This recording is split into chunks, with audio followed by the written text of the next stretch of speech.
Drum roll, please.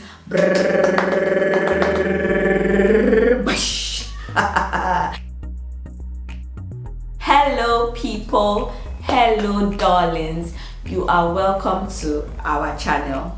Welcome, welcome, welcome. Welcome, new members. Welcome, old members. Welcome, everybody. Welcome. My name is Mariah Ahunaya, and I am your host on this channel, or your frequent host on this channel. How have you been now? How has your week been? Great, I suppose. Okay, so in this August in Nigeria, the West African Examinations Council, WAEC, has been organizing the regular exams. So for those of you who don't know what WAEC is, it is the exam that every person in the secondary school system or high school, wherever you're coming from, if you're trying to understand, system undergoes before, and they have to pass before they can move to the next level, which is the university level. Okay, so if you do not pass WAEC or NECO, WAEC basically, if you don't pass West African Examinations Council exam, you are not moving to that next level. Okay, and for some reason there are some particular subjects in WAEC that give children headache and those subjects have given us headaches for years, and one of those subjects is mathematics. Oh well, I want to share with you how mathematics has influenced my life, or the lessons that I've learned, the life lessons that mathematics has taught me. Okay, for a lot of people dread mathematics, myself included, for many reasons, and it all started in primary school for me. You know, I remember when I was in primary school, I liked verbal reasoning. I didn't like quantitative, because verbal was easy, you could put it together, but quantitative, you had to use your mind, you had to use a lot of logic.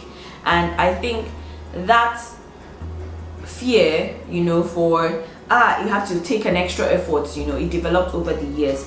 Anyways, I'm going to be sharing other stories with you of how I kind of overcame maths to an extent, and the life lessons that mathematics taught me in that process. Okay, stay tuned, or let's dive right in.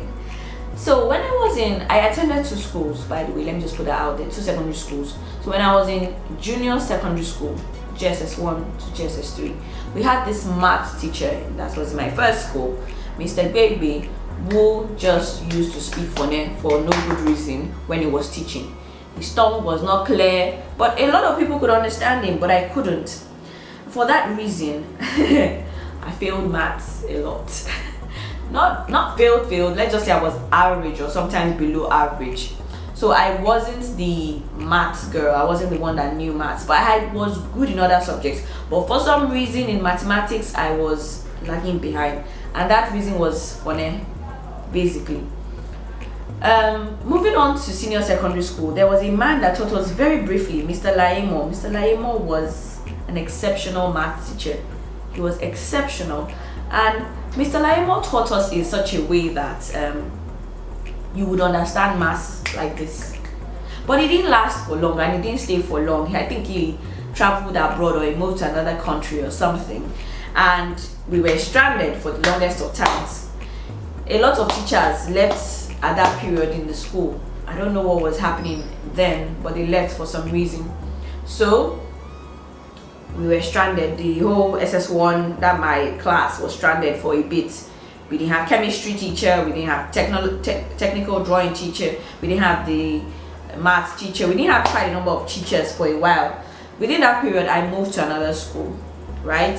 And in this new school, for some reason, teachers like to pick on new students, and I was one of those that were on the first, second, third day, they were asking questions. Oh, let's understand, where are you coming from, who are you?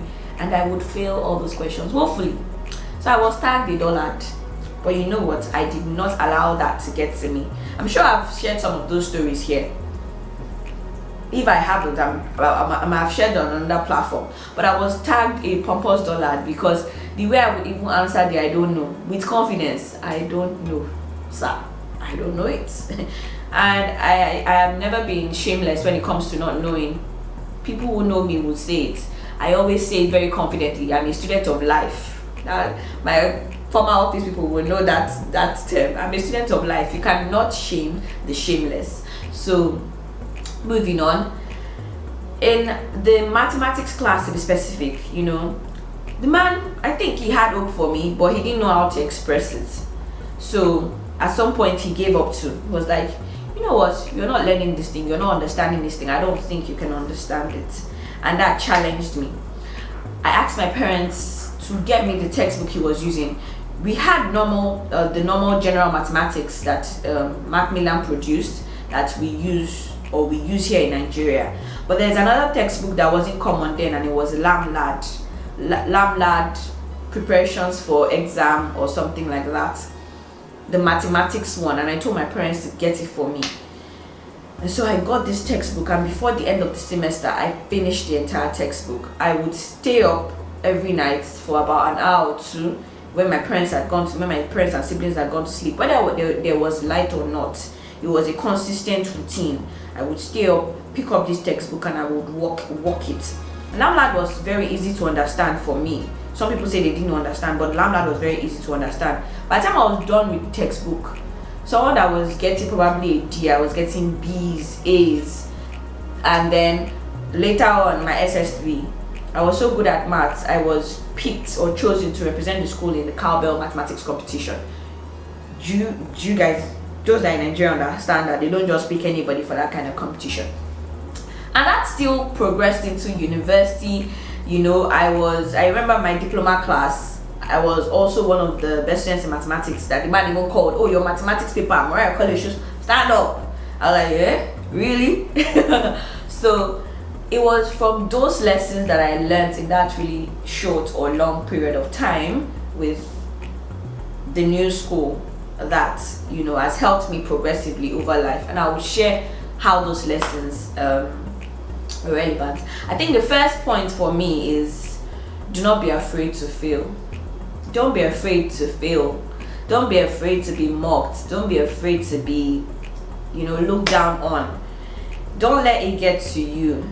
Don't ever be silenced. Okay, if you are silenced physically, do not let your mind or shut down. Do not let your mind be silenced.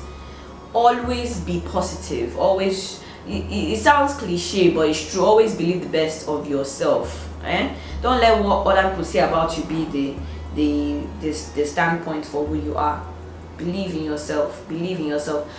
When those people used to call me pompous dollar, like you don't know anything and you just say so confidently, I didn't let it get to me. I knew that everybody is a student of life. I'm a student of life, and you can't really shame the shameless. I already had that idea about myself. I don't know this thing because of my foundation. Not like I even knew that it was because of my foundation, but I just knew if I really want to know it, I will know it. Okay? And what is failure really? What is the failure? Someone once said to fail is the first attempt in learning. Einstein, all these people, they failed so many times before they finally got it. Don't let anybody deceive you. There is no genius that got it once like that. So please, do not be afraid to fail. I think the second point for me was that everything and anything can be learnt if you put your mind to it. And I'm going to talk about this in terms of profits, losses, and interest. They're monetary terms, but I'm not going to break them down in the economic sense of it, in the monetary term. Profits, what can I benefit from learning this thing? Am I going to, once you see a benefit in something, it piques your interest. And that is the next term, interest. If you're really, really interested in something, don't let anything discourage you. You can learn it. Anything, everything can be learned. And then losses. Choose your battles. Know how you want to start. Don't say I want to start this thing and then you want to start from further maths. No, you start from the little things. Start from chapter 1 of the book. Graduate. Have a goal plan. Understand that you don't just dive in. It's not just chunk into it. Understand that you understand your strengths and your weakness. Yes, understand your weakness and then build upon it. Okay, build upon it. So I'll give you an example of how this everything and anything can be learnt. When I was doing my NYSC in Kano State, I organized a community development project, and it was filmed. But the film had to be put together, and then I used to go and meet this person. I was a friend in church, Mr. Friday Akuma. He was really good at putting videos together, and he had helped me in time past. But he was, at this period, he was really very busy. He was super busy. And I went to meet him. I said, Mr. Friday, please, you have to let me look at my time. My time is up, almost up. I have to run and rush this session. Mr. Friday, you have to help me do this video. And Mr. Friday was like, I don't have that time. You know what I'll do is that I will link you up to YouTube videos and other videos. Learn it, and you can do it by yourself. And I started learning, and before you knew it, I put the video up together by myself. Okay, so you can learn any and everything. I had that mentality. I think the third thing is that God is in the detail. I like this idiom because it was famous with a German architect, Mies van der Rohe. He used to say it a lot, and that is just the truth about mathematics. God is in the details. I think there's a sub of that idiom that is the devil is in the details, right? There's some extraction from it, but the original idiom is God is in the details. In mathematics, the BODMAS, the bracket is important, the off is important, the multiplication, the division, the multiplication, the little minor signs are important, and you cannot gloss over things. You will miss it. The beautiful thing about maths is that it's about your reasoning. It's about the steps that you take.